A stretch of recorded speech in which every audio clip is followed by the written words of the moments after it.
let us see the next aim statement on the netting effectiveness. Okay, so in the next aim statement they are saying that describe the effectiveness of netting in reducing the exposure based on the correlation between the contract mark to market value, and describe the effect of netting on the exposure metrics.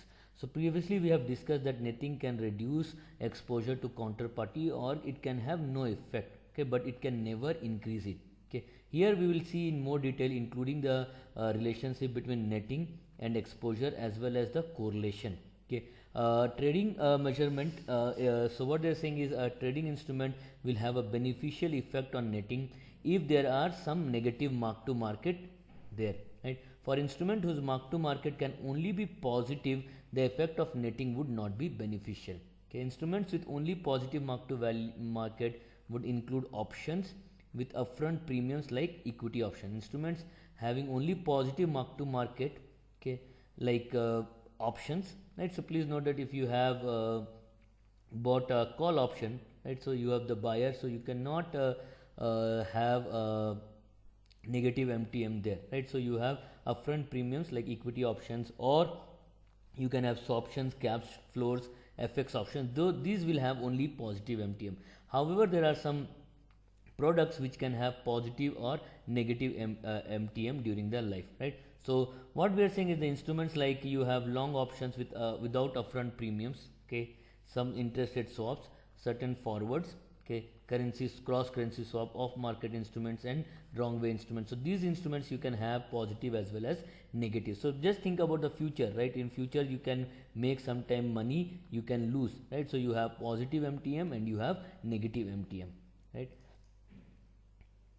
So what they are saying is despite these instruments, okay, having either only positive or mostly positive MTM, it may still be worthwhile for an entity to include them under the netting agreement. So even if you are having positive or sometimes mostly positive, you include them in the netting agreement, for the reason like what they are saying is future trades with negative MTM could offset the positive MTM, right? So if you are having positive MTM, this can be offsetted with the negative MTM in the futures. Inclusion of all trades is good effect for effective collateralization. Okay, netting is beneficial as it ensures that if these positions need to be unwounded, so netting is useful because if these positions are required to be unwound in the future and an offsetting trade is required, there would be no residual counterparty risk. So what happens is if there is a these positions are required to be unwound, means if you are having positive, if you are long, you will short it. Okay, if you are short, you will long it. So that is offsetting. Okay, there will be no residual counterparty risk. It is also to consider a relationship between netting and correlation. Okay, positive correlations have lower netting benefits. Please note that positive correlation, because the direction of the movement would be in the same direction, right? So it would be having lower negative benefits with regards to the negative correlation. With regards to the negative correlation, you can have somebody having positive, somebody having negative, so you have a good benefits. Perfect positive correlation provides the least netting benefits, right? High positive correlation results in trades that are of same sign, resulting in small or zero negative benefits. So let's say this is the figure 1, we are doing netting with positive correlation. So what you have is scenario 1, okay, you have mark to market and you have exposure total. So the trade 1, they are saying you have a positive MTM, trade 2 also you have positive MTM. So your total exposure without netting is 20, 15 plus 5, okay. With netting also it is 20 because 15 plus 5, there is no netting benefit. Okay. Scenario 2, if you see, okay, there is a trade 1 you have 5, trade 2 you have minus 5, no netting it is 5, but with netting you have cancelling of 0. So there is a benefit from the netting of 5. Scenario 3, you have minus 5 and minus 15. Without netting you have no exposure. Okay, with netting also you have no exposure, so there is no benefit, right? So in case of no netting, you have total exposure is 25, the effective is 25 divided by 3 scenarios, so 8.3. With netting you have 6.7, so there is a benefit of 1.7. So that is what you see a benefit over there with the netting. So E or expected exposure is the average values. Okay. So what we can say is that, okay, what we can say is the negative correlation, it provides stronger netting benefits, okay, with perfect negative correlation leading to the highest benefit, right? So they are saying that netting with negative correlation, if you see, Okay, so example is trade 1 15 and minus 5. Okay, no netting 15. Okay, netting is 10, netting benefit is 5. Okay, 5 and 5 no benefit, 10 and 10. Minus 5 and 15. Okay, in case of no netting you have exposure of 15, in case of netting it is 10. So what is happening is like the benefit that you are getting is 5. So the average is 13.3, the netting benefit is 3.3 here, because in netting you have the average is 10. Okay, so what we are saying is we can derive the formula for the netting factor. So please remember this netting factor formula. So what they are saying is the netting factor formula is n is the number of exposure. Okay, so you have n plus n minus 1 into rho bar, this is the average correlation divided by n. So this is the netting factor that you have. So this can be further simplified. Okay, so here what has happened is like you can simplify this and you can take root n as common and you have 1 plus n minus 1, whatever the thing that you want. I can say that this I can take and this divided by n, so this cancels and this I have root over n. So this is your one of the things. So you can say that it is 1 plus n minus 1 rho divided by n. This is the netting factor. Okay, please remember the netting factor. So what they are saying is the netting factor will be 100% when there is no netting benefit. So when there is no netting benefit, that means correlation is plus 1. Okay, so when you put the correlation as plus 1, this is 1, so you have 1 plus, so you have 1 plus n minus 1 divided by n. So 1 cancel and n cancel, so that is root over 1 or 1. So when it is 100% there is no netting benefit. However, when the correlation is 0, it is maximized, because this term would go and you have the netting factor will become equal to root over 1 by n. So that is the benefit that you get. So the lower the correlation, the higher the benefit that would come to you. Right? So then they are saying that finally it is important to note that the netting benefit also depends on the initial mark to market of the transaction. A trade with strong overall negative MTM under all scenarios will have a strong negative benefit by offsetting some or all of the. So what they are saying is, if there is a trade with a strong overall negative MTM under all scenarios, you have a trade which is having very high negative MTM, so this will give you a very good netting benefit, because this will offset all the positive MTM.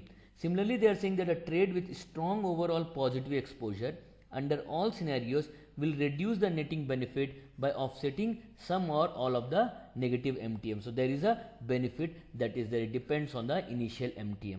Okay.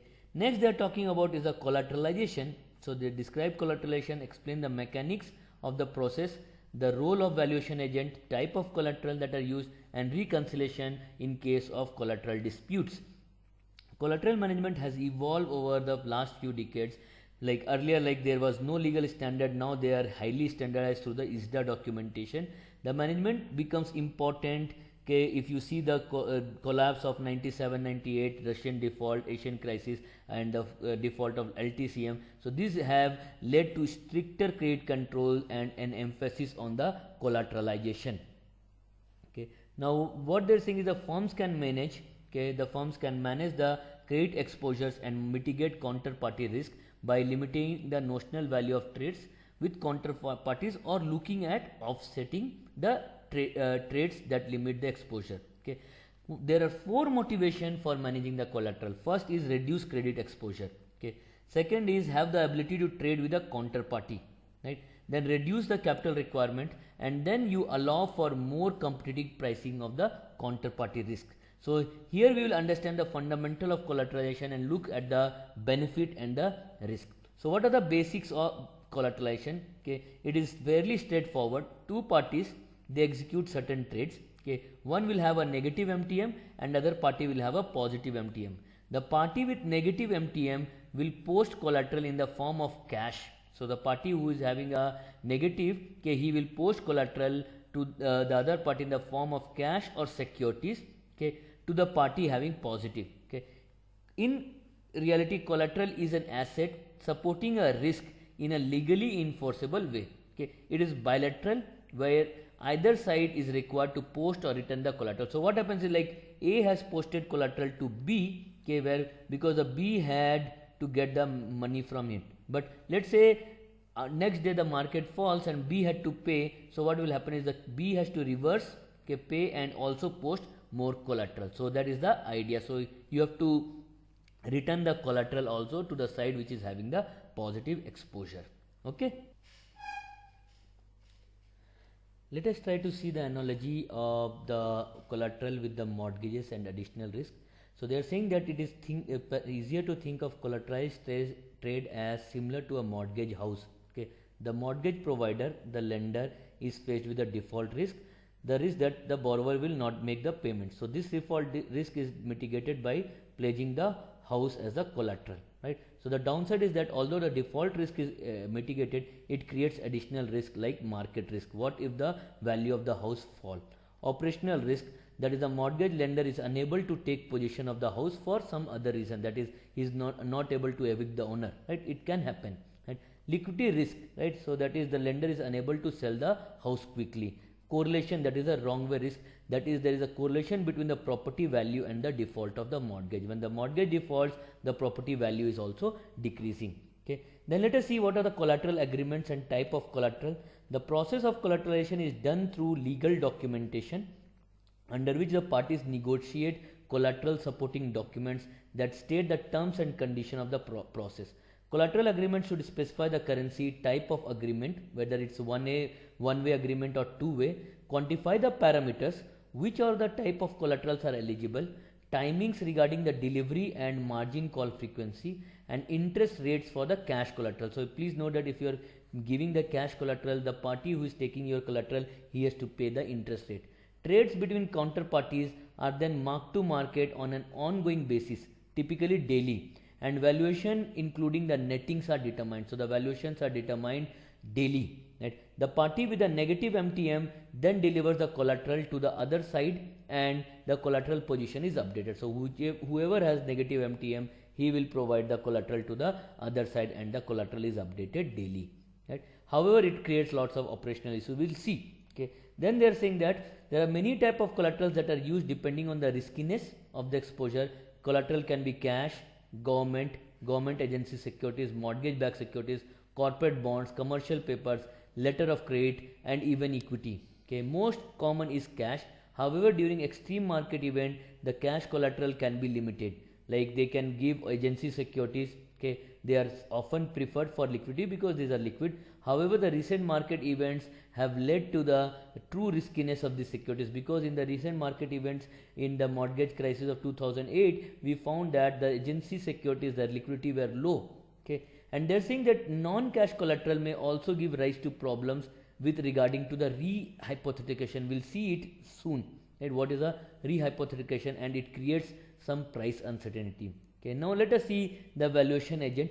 Who is a valuation agent? He is responsible for calling for the delivery of collateral and he will do all the computation. Okay, the role of a valuation agent is to compute the credit exposure, to compute the market value, to calculate the credit support amounts, and also do the delivery or return of the collateral. Okay, larger entities, they require that valuation agents should be there when they are dealing with smaller counterparties, because smaller counterparties may not have that operational expertise, right? So they want these valuation agents to be there. Okay, what happens is when the size difference between the counterparties is not obvious, okay, counterparties may be valuation agents, so they themselves may do the valuation. Okay, however, in this case, each entity would call for collateral when they have positive exposure. However, there can be disputes and delay in the processing. Right?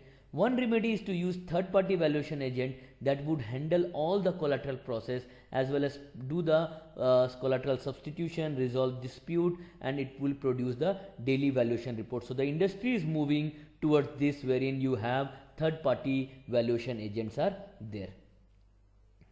Okay. Now they are saying that collateral coverages and disputes and resolution, to mitigate the risk, okay, it is preferred to include the maximum number of trades in the collateral agreement. Okay. However, it is important to understand that even a single trade which you cannot value properly, it can complicate your collateral calls and can lead to dispute. Okay. If the trade includes problematic asset, it may be optimal to focus only on a subset of trade that make majority of the exposure and leave out assets that are hard to value either because they are complex or illiquid, right? So what they are saying is, if there are focus on the larger part which are important from the valuation perspective, leave out small which are difficult to value because of complex nature and illiquidity. Okay, global consideration are important, okay, because as the counterparties trade with each other over many time zones and over different locations,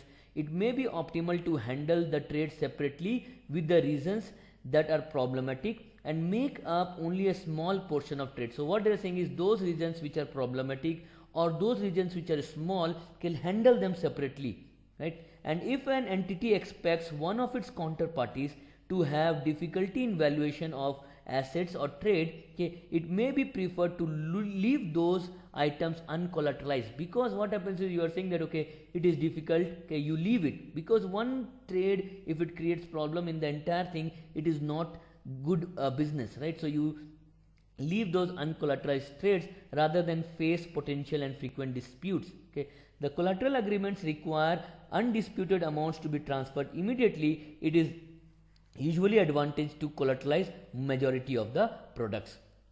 Okay, what they are saying is, if the disputes do arise, okay, they can relate to the trade population, okay, the trade valuation, the netting rules, okay, market data, and the market closing timing, okay, and the valuation of the collateral that was earlier posted. So what they are saying is, the dispute can relate to population, valuation, rules, data, closing timing of the market, valuation of the collateral that was earlier posted. Okay, if the disputed amount or valuation difference is small, okay, the counterparty may simply split the difference. Okay, just take 50-50. If the disputed amount is large, okay, the exposure will remain uncollateralized until the dispute is resolved. Okay, disputes include the following step. Okay, one is the disputing party notifies the counterparty of its intent to dispute. So the party who is disputing, he will say to the other party that he wants to dispute the exposure. Okay, and all undisputed amounts are transferred. So all the undisputed amounts are transferred, only the disputed amounts are not, and the reason for dispute is identified. Okay, for those disputes which are unresolved, the party will request the quote from several market makers. They are saying 4 for the market value. So they, for those undisputed, for the unresolved dispute, they will want the help from the other valuation provider. Okay, now what they are saying is, the reconciling these trades minimizes the chances of dispute. So the reconciliation, it minimizes the chances. Party may find it beneficial to perform dummy reconciliation prior to trading, and periodic reconciliation should be done during the trading. It can be weekly, monthly, or it can be earlier also. So these are done to preempt any future disputes, right? Now let us see the next aim. They are saying that about the collateralization agreement features. So what are the features of the collateralization agreement? Okay, the agreements are typically negotiated prior to trading between the parties, okay, or are updated prior to an increase in the trading. So you may be starting with lower amount of trading, but as your trading is increasing, you may want to update your these agreements. Okay, parameters must be clearly defined, and parties must balance the work involved in calling and returning the collateral with the benefits of risk mitigation. Okay, the terms of collateral agreement may be linked to the credit quality of the counterparties. Okay, so it may be linked to the credit quality of the counterparties to minimize the operational workload. Okay, while maintaining the ability to tighten collateral terms when a party's credit quality declines. So what they are saying is, terms may be linked to the credit quality, okay, to minimize the operational workload, while maintaining the ability to tighten the collateral terms when the credit quality declines. So they may link it to credit quality so that operational issues are not much, but when the credit quality deteriorates, they will tighten the collateral term. Counterparties that commonly link a tightening of collateral terms to changes in the credit rating, okay, like a downgrade in the rating to below investment grade. Okay, this is easy. Okay, however, it can lead to issues, okay, by the downgraded counterparty to post collateral exactly at a time when it is experiencing credit problem, right? So what happens is, you are asking the party to pay collateral when it is being downgraded, it is already facing problems. So this can lead to death spiral of the counterparty, as the counterparty is faced with multiple collateral calls by entities. Okay, so they are saying that it is better to link the collateral terms not to credit rating but to credit spread. So credit rating is difficult, credit spread is good to monitor, and the market value of equity or the net asset value. So they are saying that why it is better to prefer. So please note that you should be able to select the option, okay, why it is better to prefer the credit is the collateral to the credit spread and not the credit rating. Okay, then they are saying that margin calls should be done at least daily. Certain products like repos and swaps may be margin more frequently intraday. Okay, while longer margin frequencies reduce the operational workload. So if you are doing at a long time intervals, the operational workload will be lesser. Daily margining has become the norm in the market. Okay, now threshold in the margining refers to the level of exposure below which collateral will not be called. So there is to reduce these operational issues, you have a threshold. Okay, so if the collateral is below that, the exposure is below that level, collateral will not be called, right? So the threshold represent the level of uncollateralized exposure. So let's say if A and B has entered into an agreement, A will say that okay, till 1000 as the exposure, just taking some value, till the exposure is 1000 there will be no collateral requirement. Okay, however, if the exposure is greater than 1000, then collateral would have to be posted, right? So they are saying that only the incremental amount above the threshold will be collateralized. So if the exposure becomes 1500, only the incremental amount, that is 500, would be collateralized. Okay, threshold aims to reduce the operational burden of calling collateral too frequently. Though this threshold has resulted in reducing the operational burden, that you are calling it too frequently. A threshold of 0, it means that any exposure is collateralized, whereas threshold of infinity means that it is no collateralization. Okay, the thresholds are linked to the credit ratings in a tiered manner. Okay, when you have lower credit ratings means that the threshold amounts would be lower, it can be 0. Okay, then they are talking about the independent amount or the initial margin. Okay, this is the collateral amount that is to be posted upfront and is independent of any subsequent collateralization. So it is the initial margin and it does not depend on the subsequent collateralization, and is used to mitigate the widening of the spreads or decline in the value.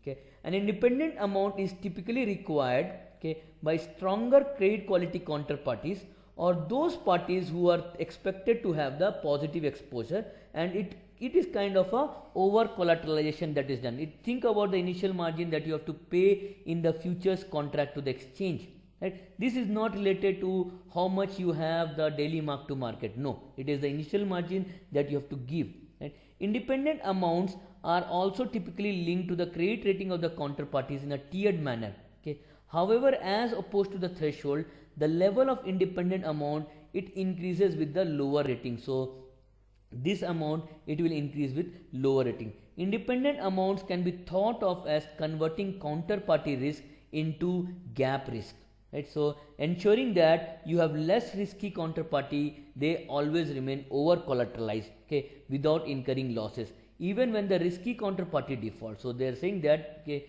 then they are over collateralized, even their default there is no problem. Okay, now independent amount should be large enough. Okay, so they are saying that independent amount should be large enough to minimize the gap from large value movements of trade should the risky counterparty default. That is the idea. Okay, now the next is they are talking about a minimum transfer amount. It represents the smallest amount of collateral that can be transferred. Because of operational issue, what happens is, let's say the collateral requirement has changed from 1000 to 1001. You will not ask that $1 to be posted, right, to reduce the operational. So you can say that, okay, only if the collateral, if the exposure increases by $100 or more, then I will ask for the collateral. So they are saying that minimum transfer amounts can be tied to credit ratings. When there are higher credit ratings, it corresponds to higher amount. Okay, also that you can use the collateral amounts to the rounding, that you can use it, round it to the nearest 1000, so that very small amounts are not transferred. Okay, and then you can have a haircut. So we have seen the haircut. So cash typically has a haircut of 0% and valuation of 100%, while riskier securities have higher haircut. So higher the riskier security, the higher is the haircut. Riskier and illiquid, you can have a higher haircut for them. Okay. Now what they are saying is, it is easy to see that riskier securities have greater haircuts, which is and to account for their volatility, which may lead to a decline in their volatility. In order of increasing riskiness and higher haircut, cash typically has no haircut, followed by high quality government bond, AAA rated corporate bond, then you have structured notes, and then finally equities and commodities. Key factor that you should consider when analyzing the haircuts are also the time to liquidate the collateral. Okay, volatility of the collateral and the volatility of the collateral market, the default risk, maturity and liquidity of the security. So it will depend on the current market condition, and you may use some sophisticated wire computation. Okay, entities, they pay interest, coupon and dividend and other cash flows to counterparties which post collateral, as long as the counterparty is not in default. So let's say if A has posted collateral to B of $1,000, so B has to pay interest to A on that, and any dividend that comes or any cash flow that comes to this, right, if A is not in default. Interest on cash collateral is paid at an overnight market rate. So it is whatever the overnight market rate, it is based on that. During times of high volatility and illiquid market, okay, cash collateral is preferred, and entities may pay higher than the market rates as an incentive to the entity posting collateral. So during market stress time, you can pay a higher than the market rate. Okay. Now look at the substitution, reuse and rehypothecation of the collateral. So what they are saying is, counterparties sometimes require that original collateral they have posted is returned to them for various reasons. Let's say if you have given your jewelry to somebody, you as collateral, you may want it, right? So it may be to meet certain delivery commitments. So what they are saying is, they can make a substitution request. So they say that, okay, you have my earring, okay, you take my ring now and give me my earring, right? So what they are saying is, substitution request cannot be refused. So substitution request cannot be refused. Okay. Non-cash collateral may also be sold using repo transaction or rehypothecated. It means that, let's say suppose A has given a collateral to B, okay, let's say a gold ring, okay, and B can further rehypothecate that gold ring to C and get the funding, right? So rehypothecation, it refers to transferring the posted collateral to other counterparty as collateral. Okay. Please note that rehypothecation, it is widespread. Earlier it was very much, and it creates lots of risk. Two related risk it creates. Prior to 2008 crisis, rehypothecation was at its peak. Now it is very low because of this problem. So let us see the problem. Okay. So consider a situation where party A has placed collateral to party B. Okay. When party B rehypothecates to party C, if party C default, then what? Okay, party B will not only have a loss of not receiving the collateral, but it will also have liability to pay to party A, right? Let's say A has given to B, B has given to C. Now C defaults, okay, it is sitting with the collateral, right? So A will ask for its money, A it asks for its collateral, right? So party B has a liability towards A to return the collateral, and also it is facing the problem because C is not has not paid the C is in default and it is unable to pay, right? So they are saying that it is easy to say that why the practice of rehypothecation was relatively widespread before the crisis. However, it has become less popular because of the after the crisis, and parties, they prefer cash collateral, right? So let us see the final thing in your this particular reading. So they are saying that risk mitigation, it gives numerous benefit. However, it should be viewed with caution when considering securities which are outside the OTC derivatives market, right? Derivatives contract, they allow for netting, closeout, collateral management in a timely manner. Okay. However, outside the derivative market, the parties may have difficulty in enforcing their legal right, okay, in the event of default. Okay. Even within the derivative markets, the creditors, they require additional protection, okay, including the protecting the operations of derivatives markets to ensure a well functioning financial system, as well as protecting against systemic failures, okay, which result from the volatility that are there inherent in the derivatives. Please note that derivatives are riskier instrument, right?